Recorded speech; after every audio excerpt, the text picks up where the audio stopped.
Continúa alerta el gobierno local na público acerca el mal tiempo ta experiencia aura el ciudad.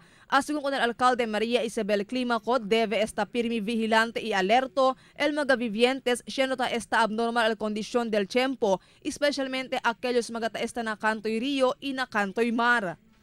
We continue to alert the public in light of the inclement weather situation prevailing in our city, and through our PIO, Sheila has constant advisories for the public.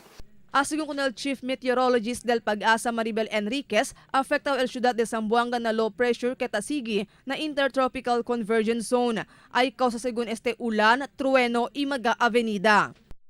We have one typhoon na pumasok dito sa Philippine Area of Responsibility. The first, pinangalan ito Ambo.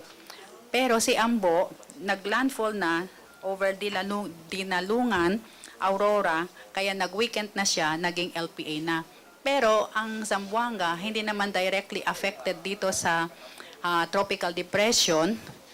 Ang nagpaulan sa atin ay yung ITZZ.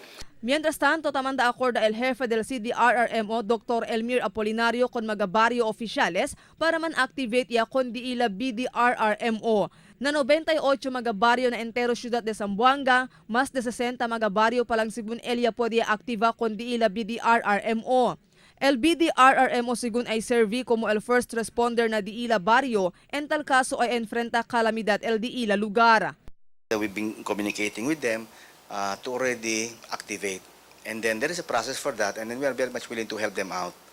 El diato lang no, there's nothing best than being prepared for any eventuality. Y asegura también si Apolinario kay preparado el gobierno lokal para responde na hora de emerhensya.